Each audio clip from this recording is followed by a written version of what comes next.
Bienvenue. Aujourd'hui, on plonge directement dans la tête de René Descartes. Notre but, c'est de le suivre pas à pas dans sa recherche d'une seule et unique vérité, une chose dont il est absolument impossible de douter. C'est parti pour une exploration de sa pensée. C'est exactement là que Descartes se retrouve au tout début de sa deuxième méditation. On ne parle pas d'une petite incertitude, là, non, c'est une vraie crise. Il se sent comme s'il se noyait dans un océan de doutes, incapable de trouver quoi que ce soit de solide sous ses pieds. Mais d'où vient ce doute si profond, si total? Eh bien, ça vient de la première méditation où il a littéralement tout mis par terre.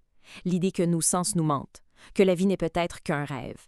Et, encore pire, qu'il pourrait exister une sorte de mauvais génie, une force super puissante et malicieuse qui passerait son temps à nous tromper sur tout. C'est une expérience de pensée assez extrême, mais c'est son outil pour mettre en doute absolument tout, même les mathématiques, qui nous dit que ce génie ne nous embrouille pas à chaque fois qu'on fait 2 plus 3.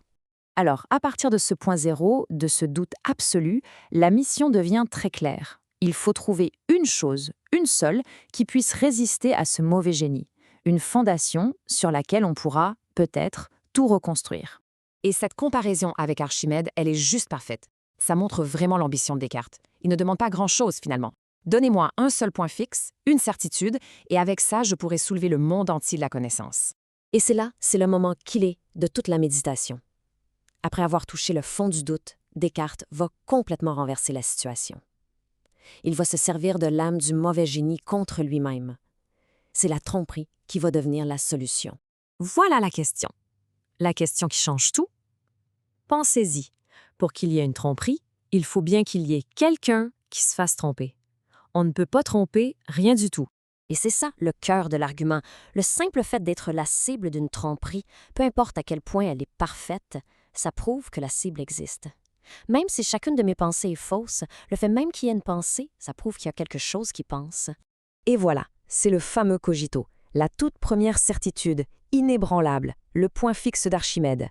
Chaque fois que je pense, même si je pense que je n'existe pas, l'acte même de penser confirme que j'existe.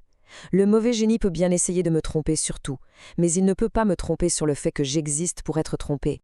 OK, la première étape est franchie. La certitude « je suis » est là, elle est solide. Mais savoir qu'on existe, ce n'est que le début. La vraie question maintenant, c'est « je suis quoi au juste ?» Moi, qui suis certain d'exister. L'enquête ne fait que commencer. Alors là, Descartes, il va par élimination, un peu comme un détective. Est-ce que je suis mon corps, mes mains, mon visage? Non, le mauvais génie pourrait très bien me faire croire que j'ai tout ça. Est-ce que je suis mes actions, comme marcher ou manger? Non plus. Ça demande un corps, et le corps, on en doute. Mes sens, alors? Encore moins. On a déjà établi qu'ils ne sont pas fiables. Et après avoir mis de côté tout ce qui est physique, il ne reste qu'une seule chose qui colle à son être et qu'il ne peut pas enlever, la pensée. Je peux douter d'avoir un corps, mais je ne peux pas douter que je suis en train de douter.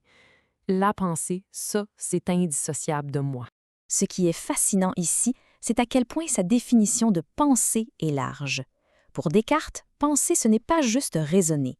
C'est tout ça à la fois. Douter, vouloir, imaginer et même sentir, dans le sens d'avoir l'impression de voir ou d'entendre quelque chose. Toutes ces activités de l'esprit, sans exception, prouvent mon existence comme chose qui pense. Maintenant qu'il a établi qu'il est une chose qui pense, Descartes va encore plus loin. Il veut nous prouver que cet esprit, il est plus facile à connaître que n'importe quel objet physique, y compris notre propre corps. Et pour ça, il va utiliser une analogie devenue super célèbre, celle du morceau de cire. OK, suivons bien le raisonnement. On prend un morceau de cire fraîche. Nos sens nous disent plein de choses. Elle a une couleur, une odeur de miel, une forme précise, elle est dure. Maintenant, on approche cette cire du feu. Et là, tout change. L'odeur s'en va, la couleur n'est plus la même, la forme disparaît, elle devient liquide. Toutes les informations que nos sens nous donnaient ont été contredites. Et pourtant, on sait que c'est toujours la même cire. Comment on le sait? Certainement pas par nos sens, vu qu'ils nous disent que tout est différent. La seule façon de le savoir, c'est par une inspection de l'esprit, par notre jugement. Cette petite expérience de pensée, c'est génial pour illustrer son point. Chaque fois qu'on croit connaître un objet extérieur, comme la cire, ce qu'on fait en réalité, c'est utiliser notre esprit. Donc, pour connaître un corps, ça prend une inspection de l'esprit. Mais du coup, connaître son propre esprit, C'est une conséquence directe de cette inspection.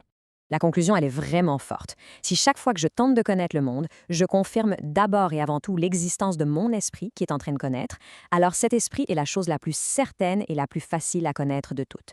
Ça renverse complètement notre intuition, qui nous fait croire que les objets qu'on peut toucher sont les plus réels. Et on termine sur cette question fondamentale. Descartes a trouvé son point d'appui, l'existence de son propre esprit. C'est une fondation en béton, mais pour l'instant, il est tout seul dessus. Tout le reste du monde, y compris son corps, est encore dans le brouillard du doute. Alors la question, c'est comment on fait pour reconstruire un pont entre cette certitude intérieure et le monde extérieur? Mais ça, c'est pour la suite.